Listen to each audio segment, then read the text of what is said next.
Selamat pagi. Pada kesempatan kali ini kita akan masuk ke harga pokok proses. Sebelumnya kalian sudah melakukan refleksi juga untuk harga pokok pesanan. Nah, nanti kita akan lihat perbedaan antara harga pokok proses dengan harga pokok pesanan. Oke, kita lihat di sini perbedaan antara harga pokok pesanan dengan harga pokok proses. Pada metode pesanan, kita lihat yang pertama, perhitungan harga pokok atau pengumpulan biaya dilakukan ketika pesanan selesai diproses. Nah, untuk pesanan selesai diproses ini bisa kapan saja. Sementara untuk metode proses, perhitungan harga pokoknya dilakukan pada akhir periode. Kenapa dilakukan pada akhir periode? Karena untuk metode proses akan melakukan proses produksi terus-menerus, sehingga pada akhir periode baru akan kita hitung harga pokoknya berapa. Kemudian perbedaan yang kedua. Perbedaan yang kedua, untuk penggolongan biaya. Pada metode pesanan, penggolongan biaya dibedakan menjadi dua, yaitu biaya produksi langsung dan biaya produksi tidak langsung. Untuk biaya produksi langsung terdiri dari biaya bahan baku dan biaya tenaga kerja langsung. Sementara untuk biaya produksi tidak langsung terdiri dari biaya bahan penolong dan semua biaya yang terjadi di pabrik selain biaya bahan baku dan biaya tenaga kerja langsung. Pada metode proses, penggolongan biaya dibedakan menjadi tiga, yaitu biaya bahan. Biaya bahan adalah semua bahan yang melekat pada produk. Kalau metode pesanan dibedakan bahan utama dengan bahan penolong. Sementara pada metode proses tidak dibedakan. Semua bahan yang melekat pada produk disebut biaya bahan. Kemudian yang kedua, biaya tenaga kerja. Pada metode pesanan, biaya tenaga kerja ada tenaga kerja langsung dan tidak langsung. Sementara pada metode proses, semua tenaga kerja yang ada di pabrik merupakan biaya tenaga kerja. Kemudian yang ketiga, yaitu BOP. BOP adalah semua biaya yang terjadi di pabrik selain biaya bahan dan biaya tenaga kerja. Jadi untuk pelakuan biaya antara metode proses dengan metode pesanan berbeda.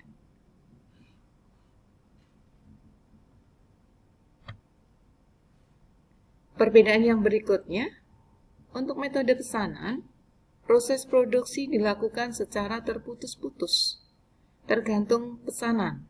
Karena masing-masing pesanan, cara proses produksinya berbeda-beda. Nah, untuk metode pesanan di sini akan dilakukan proses produksi jika ada pesanan saja. Jika tidak ada pesanan, maka tidak melakukan proses produksi. Maka proses produksi untuk metode pesanan tujuannya adalah untuk memenuhi pesanan. Sementara pada metode proses produksi dilakukan secara terus-menerus. Karena tujuannya adalah untuk mengisi pasar atau untuk mengisi persediaan di gudang. Jadi untuk mesinnya akan berjalan terus. Dia selalu melakukan proses produksi. Kemudian perbedaan yang berikutnya, produk yang dihasilkan beraneka ragam sesuai dengan pesanan. Sementara pada metode proses, produk yang dihasilkan sejenis atau standar. Misalnya, pabrik sepatu, kemudian pabrik minuman, Yakult, kemudian Pocari, itu adalah metode proses.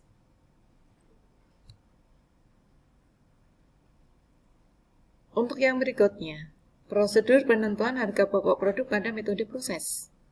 Kita lihat. Yang pertama, pengumpulan data produksi setiap produk dalam periode tertentu untuk menyusun laporan dan produk serta menghitung unit ekuivalen. Nah, di sini ada pengumpulan data produksinya dilakukan pada periode tertentu, yaitu periodenya adalah bulanan. Yang kedua, mengumpulkan semua biaya bahan, biaya tenaga kerja, dan biaya overhead pabrik untuk jenis produk tertentu. Langkah yang berikutnya, menghitung harga pokok satuan. Setiap elemen biaya tertentu dibagi dengan unit yang dihasilkan. Berikutnya, kita akan menghitung harga pokok produk jadi, di mana produk ini sudah siap dijual, disebut juga produk selesai. Produk jadi akan kita pindahkan ke gudang. Nah, pada akhir periode, selain menghitung harga pokok produk jadi, kita juga akan menghitung yang namanya produk dalam proses akhir. Apa sih yang dimaksud dengan produk dalam proses akhir atau BDP akhir? BDP akhir atau barang dalam proses akhir adalah barang yang sudah diproses, tetapi pada akhir periode belum siap untuk dijual atau belum selesai, maka disebut produk dalam proses. Nah, tadi ada yang namanya unit ekuivalen. Sekarang kita akan coba simak bagaimana cara menghitung unit ekuivalen pada metode proses yang mana pengolahan proses produksi diolah melalui satu departemen. Silahkan dibuka buku kalian. Silahkan disimak contoh studi kasus 2 halaman 120. Mari kita simak bersama-sama. Kita lihat di sini.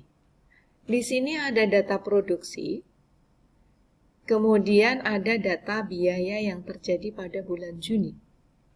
Nah, kita lihat dulu data produksinya. Pada awal periode tidak terdapat BDP awal.